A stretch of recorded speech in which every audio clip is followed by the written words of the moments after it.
Welcome to APCUG's Wednesday workshop, where we get together in the middle of the week, in the middle of the day for some of us, and learn more about technology. We have a very interesting set of presentations today. We're going to start off with Sue Mueller, who's been with us many times. But since there are some people, I'd like to share a little bit about her to let you know that we have somebody who really has a background and knows what she's talking about. Sue is a retired educator and administrator. She's been working seriously on genealogy for over 25 years and has used Family Tree Maker since 1996. Including she was a beta tester. Brave lady, starting back in 2012. She teaches monthly genealogy classes for the Erie County Public Library and now using Zoom. She's the leader of CUES, that's the Computer Users of Erie, the genealogy's special interest group, whose purpose it is to teach and assist members on the availability and use of computer and internet technology to begin, grow, and enhance their family history projects through webinars, libraries, demonstrations, personal recounts of successful research approaches, methods, and discussions. She is the expert. And today she's going to be sharing a very unique approach. A lot of times we don't like to open up the closet and see what skeletons are in there, but Sue's going to talk to us today about doing criminal ancestry checks. So Sue, I'm going to turn that over to you. Okay. Let's see.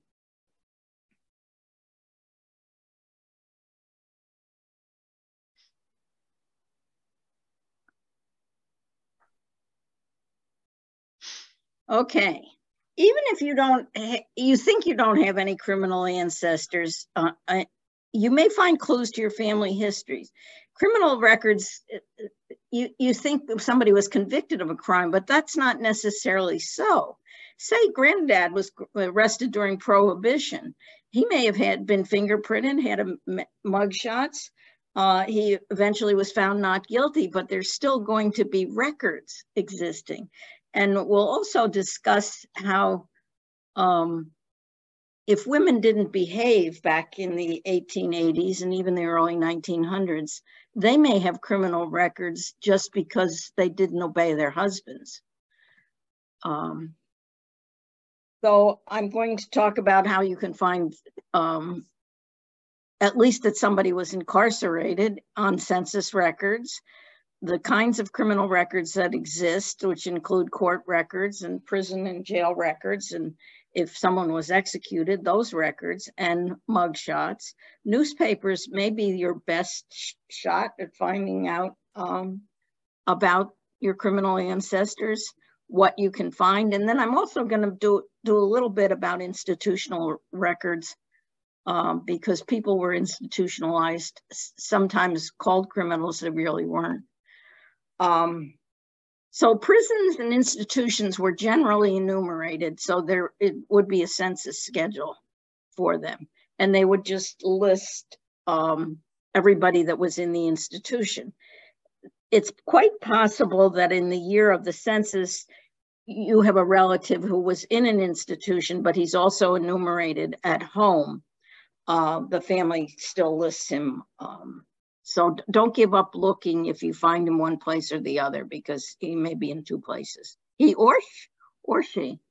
That was all on the regular census, but in the 1880 census, there was an additional schedule, which you can usually find. There is usually no extra information on that census, so it's not going to be very helpful to you on a regular census. You're just going to know that somebody was in a jail or an institution of some kind. So let me just mention about the 1880 census. There's a column on there that asks if the person, and remember, we were very primitive in our understanding of disease. I have a grandson who has epilepsy. He would have been categorized as insane because he had unusual behavior when he had a seizure. So there's a check mark there, and then there was an extra census form for the defective, dependent, and delinquent classes, commonly known as the DDD schedules. And there is more information on those that would describe the physical handicap or mental illness, or if somebody was in an institution for the homeless or the friendless, as they were often called. So, and on this prisoner schedule, prisoners of any kind were listed, and they did give information about the length that they were in prison, what they were there for, and the fines and punishment. These schedules are not generally available for free. You usually have to, you will usually find them on one of the paid sites rather than finding them for free. Ancestry probably has the largest online collection.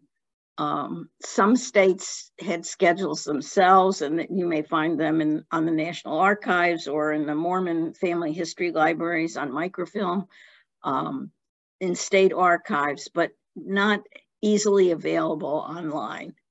But I have included on the handout links to repositories for locations for some states. The 1940 census had federal and state and prison reformatory establishments on those, including workhouses, mental institutions. So there's a broad spectrum of people that were enumerated there. They limited those who were under the age of 14.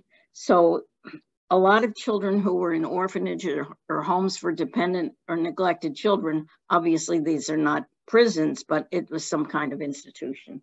And I am going to address that issue here. So there's no extra information available, and all those under 14s were not enumerated unless they were enumerated someplace else, their original homes. For the 1950 census, the Bureau of Prisons actually trained personnel as enumerators, and they were still enumerated though on the regular form. In the state and the local prisons and jails, they had no special training. This doesn't mean that their information was any less good, but you like to think that if somebody had training, they know exactly what should be done.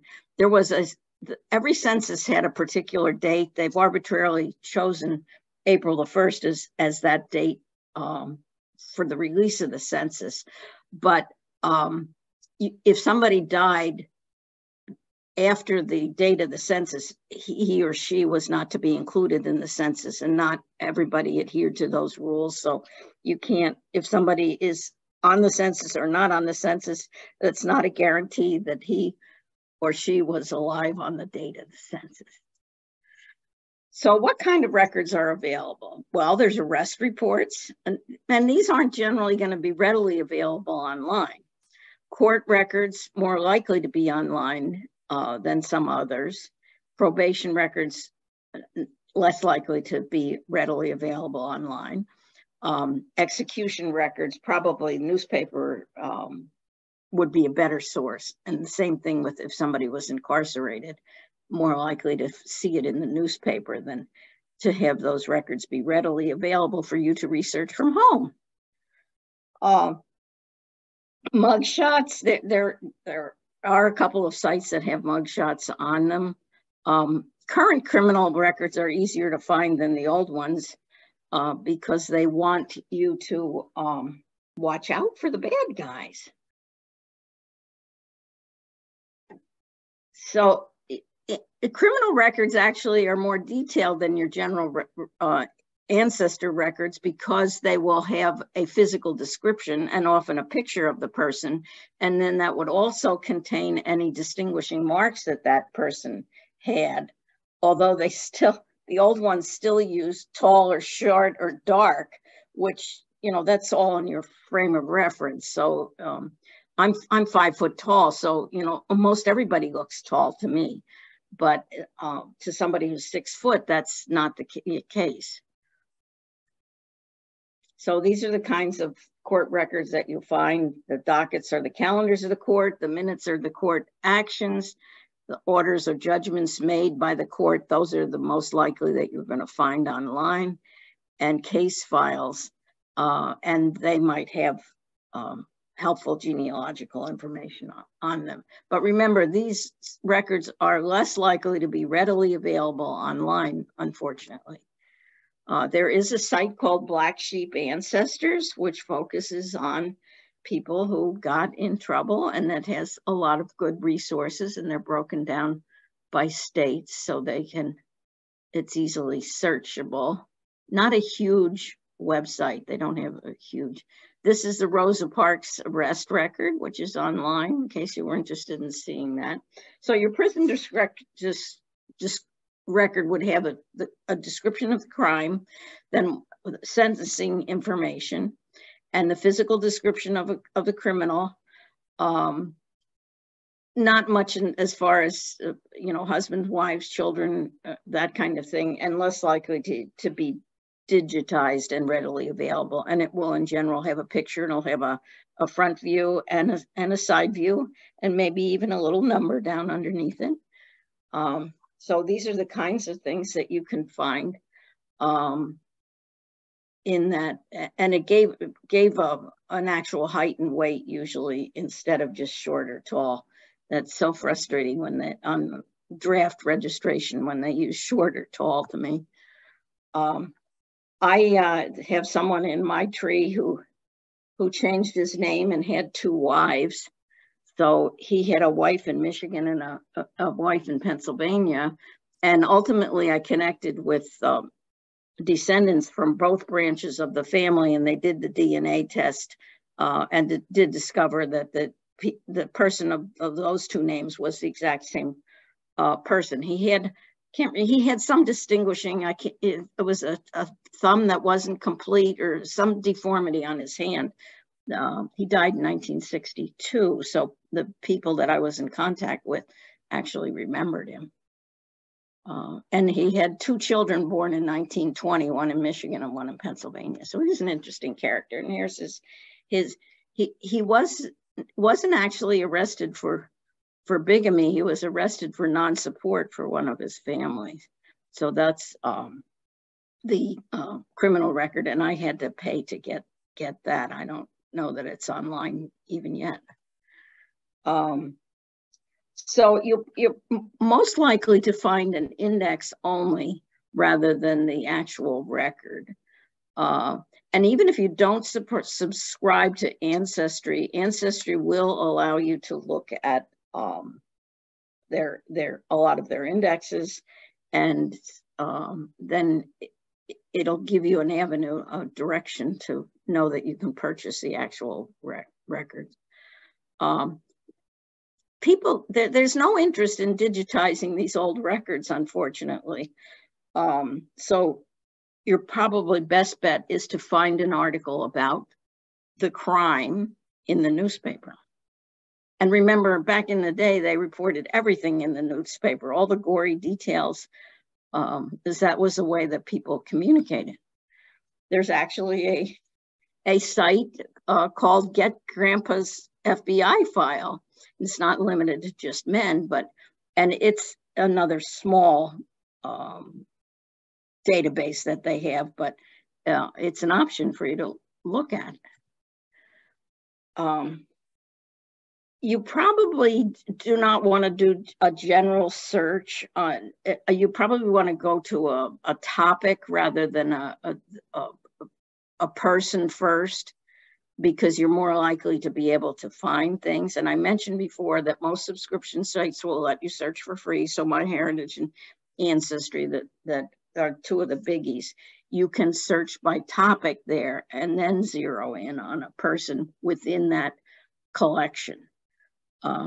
Family Search, you can actually see what collections they have for the states that you want.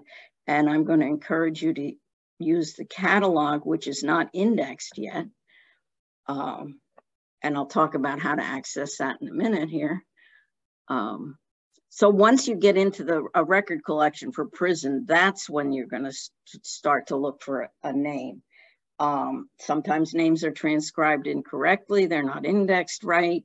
And if you're looking for a prison record, the search engine gives you where they found the most results first. So it's going to be so far down that if you were searching just by name, you're not going to be patient enough to roll through. So that's why I would encourage you to go to the collection where you think there might be something. So Family Search is the site of the Church of the Latter-day Saints, the Mormons, and they have a big interest in genealogy and family history, and they are digitizing records faster than they can index them. They're not using human beings like they did in the past, but they still do have human beings checking things after they're done by artificial intelligence. But they have collections that you can browse through that haven't been indexed yet. So the best way to zero in on those are to start by location, first with the state, and I usually go to the county level. And it's tedious and slow searching, but if you find something that you've been looking for, it's well worth that. The frustrating thing about this website is that they do not have a very good search engine. And if you have somebody, let's say that you enter that person died in 1900, they're still going to give you records from 1950, and they'll give you records, for the wrong first name. You can't zero down like you can on MyHeritage or Ancestry, like you want to. So the default when you search on Family Search is records. What I want you to do is look at the catalog. Then you're going to get a second screen that's down on the right there. And I would encourage you to go even lower than the state. Do not go to the county level if you know the county. Do not go to the city level because you may pick the wrong city where the records actually are. But for prison records, you might want to look at a whole state. And then what happens is you get this long list, and then you have to look at the various things and pick where you want to look. And every once in a while, you're going to come upon a collection that you can see this way that has actually been indexed, which is great. But in truth, most of them you have to look through, just page through the document.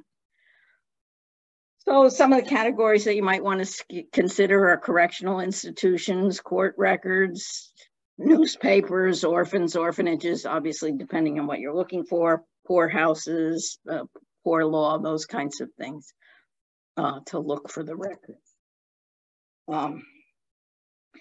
Since the 1850s, police departments have been using photos. What they want to do is try to discourage people from being criminals. So the idea was that if your picture was out there, then people would go, that person is a criminal, I need to stay away from him. So it's very likely that you're going to be able to find a picture of your ancestor. Remember, he or she does not have to be convicted for you to be able to find this, because a person could have been questioned and not actually convicted, and they would have gone through the process. The local library may be very helpful. They may have online resources or indexes that some of them may be for library cards only. They may have a genealogy room who can help you and answer questions and see if they have family files. They may have online resources that you can use from home. Some libraries will let you have a non-resident library card, which you have to pay for, but it still will get you into those resources. So see what you can do. The library is a great resource. Stories about crimes or possible crimes, they sold newspapers. So that was good stuff. And there'd be articles about what was going on, or if somebody was on the loose. And then it used to be they had a little column, the most wanted, that they posted in the newspaper. So they may even run a list of people who had been arrested and what their offenses were. So those old newspapers can be a gold mine, and sometimes just reading through the newspapers, it's nice if you get into a weekly newspaper, because there are fewer newspapers for you to look at if you know about when something happened and you're looking for it. So should you restrict by location? Well, yes, maybe to start, but I would also encourage you to broaden your search, because if it was an unusual event, it may have been published in broader. For instance, I had someone who died in 1939 in a car accident.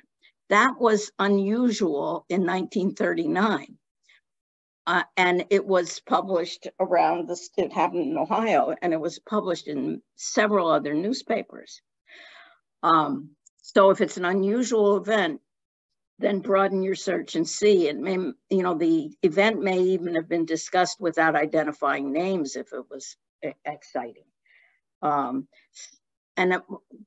Yes, you want to start by restricting by date, but then broaden your search, because many local newspapers had a 20 years ago, 5 years ago, 10 years ago feature in the newspaper. And if it was an interesting, exciting story, it may be repeated.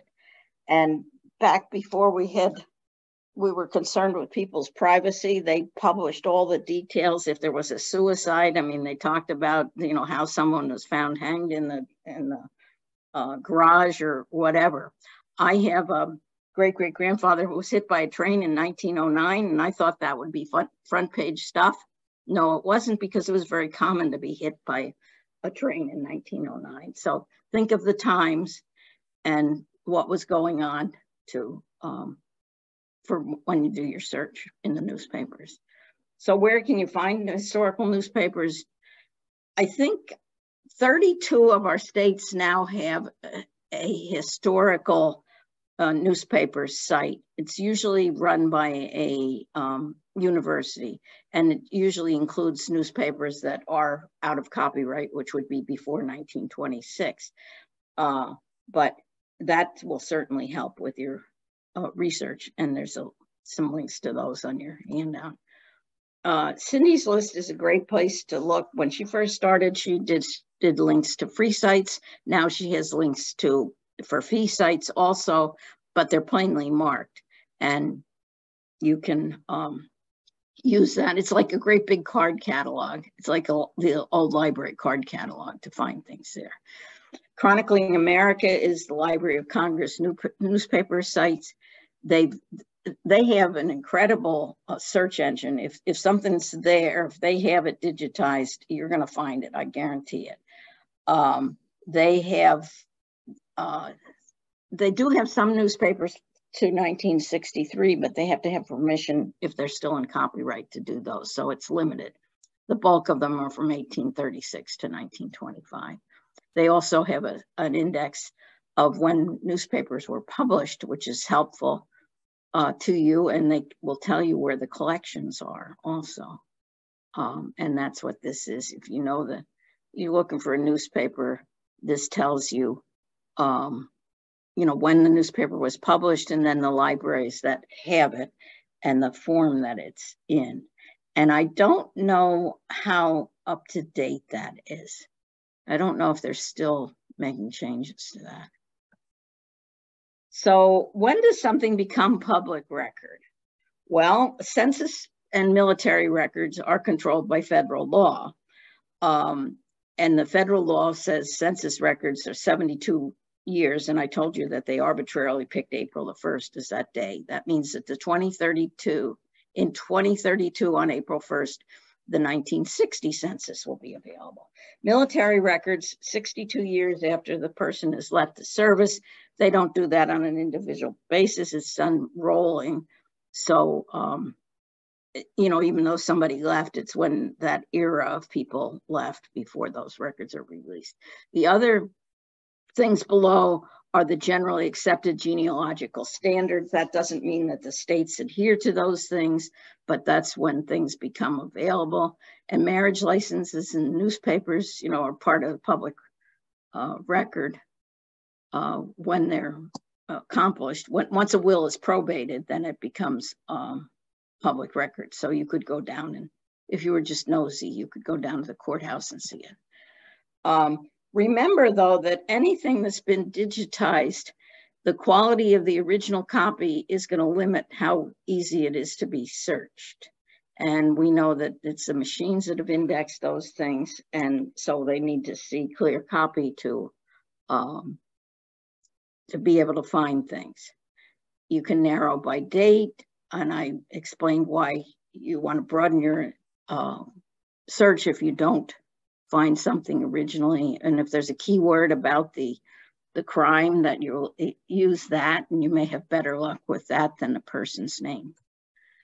But I do want to just say a couple of words about institutional records. You're probably not going to find any, because of privacy of health things, you're not going to find much in the way of hospital and those kinds of records. But I discussed about how sometimes somebody with a medical disability was designated as insane, but women were also designated as insane if they had a little bit of chutzpah, I guess.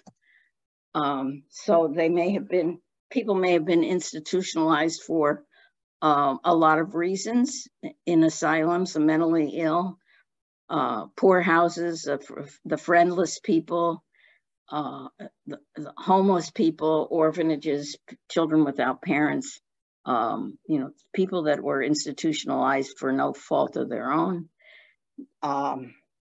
In the censuses in 1840, 50, 60, 70, and 80, there was a column denoting insane, but remember, we had a primitive understanding of what that is.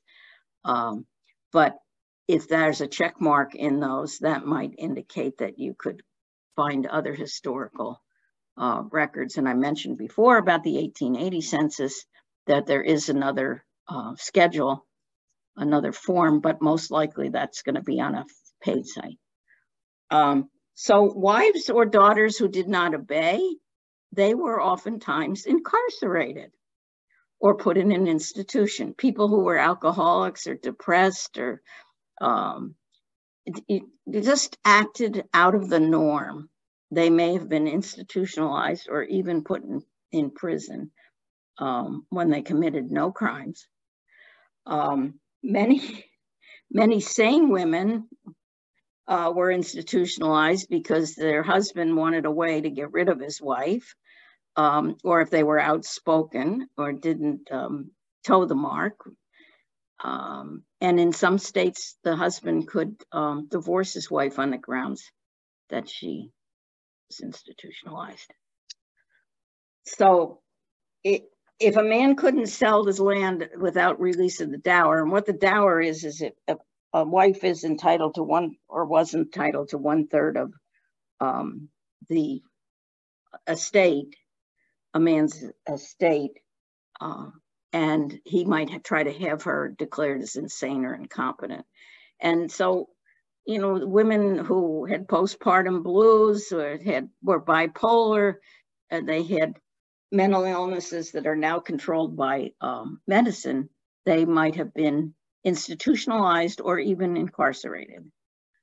So on that Black Sheep Ancestors that I mentioned before, they have some insane asylum records, and those are just admittance and release records, and they have limited records for just a few states. I would assume they're trying to add more. But you can, for additional information, you can check probate files and court records and divorce records. If you can find the asylum name, you can contact the state historical societies or county historical societies and ask about records. But generally what you're going to be able to get is admittance and release, not the information that you really want.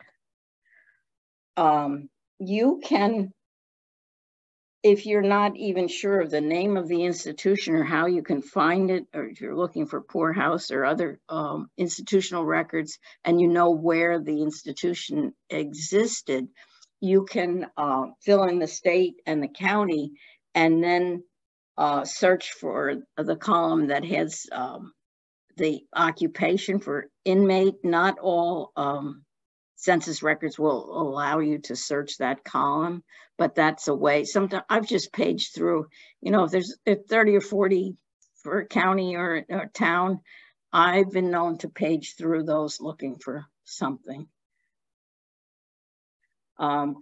Use social media to ask the questions, you know, what genealogical society, historical society, what can I contact? There's, you know, all kinds of good stuff on social media, and people who are willing to help you out or might know the answers to the questions that you have. And that's all she wrote.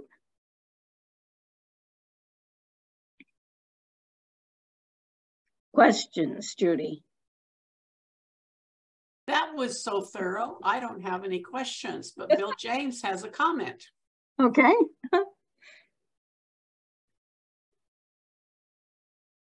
Yeah, I was just going to say that I did have an uncle on my dad's side that was actually my aunt's first husband was incarcerated, and I was trying to find information about that, and actually was able to find some information through a newspaper. And it wasn't my doing, it was another individual that was in a genealogy club I belonged to. He found the information, and that allowed me to get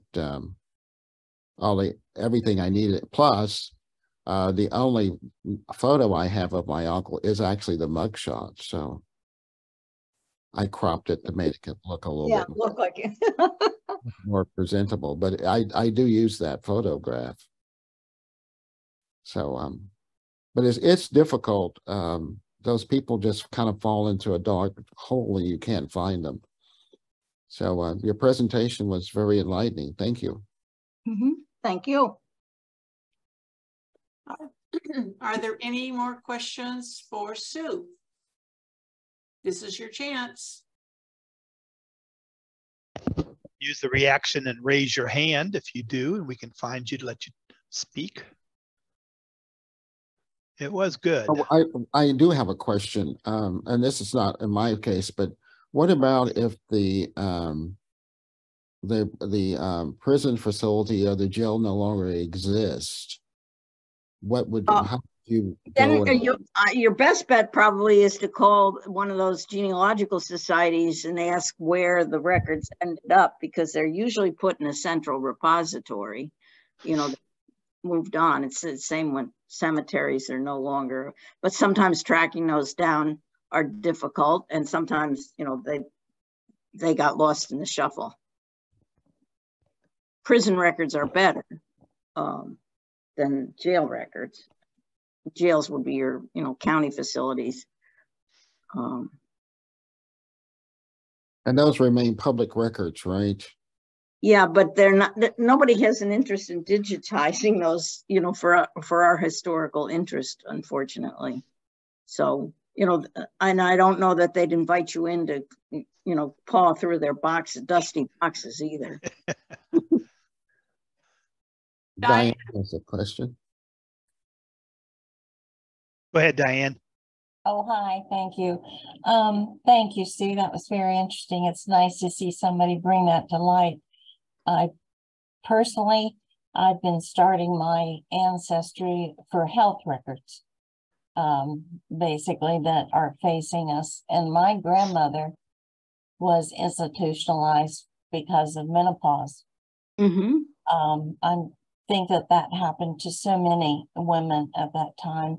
And I know the name of the hospital, and it was in West Virginia. And I have opened it online. There is an email, but it goes directly to the Department of Health Services and Resources. So I don't know, like you said, I probably wouldn't get any actual health records about her, would I? Right. Yeah, but you would get like when the person was admitted or released. Well, I knew that I would, yeah, that would be helpful. I was a child and didn't understand at the time. Well, But she was not, yeah, when they released her, she was never the same. right. So it does happen, and that's nice that people bring it to light, and that it could happen in any family. Right. It may be retribution, or it just may be that they didn't understand. Oh, I don't think they understood at the time, because I myself have experienced menopause, and it plays very close to nervous breakdowns and those types of things. Mm-hmm. And they didn't understand back then, which was a real shame. Right. She was damaged from forward because of the treatment. And I'm sure that it was not anything anybody want to speak of. Right. Thank you. Francis. You have to unmute yourself, Francis. Okay. He has to wait until I give him permission to unmute himself. Oh, okay. I have had great luck looking up old social media records on people in my relatives' backgrounds, because in Facebook and other social media records, people often delete things after they're in trouble. And so when I lost this one record of people talking about this guy who committed a attempted murder on one of my relatives, I went to archive.org and found that same Facebook posting. So it really helps to go through archive.org to look at old stuff. Right. Archive.org, about once a month, they started in 1996 to archive web pages, and they would do that roll through each website about once a month. So you can look at old websites at least as far back as 1996 on that site. So what you say sticks around. That's exactly right. Like they say, it never goes away, even if you delete it. Right.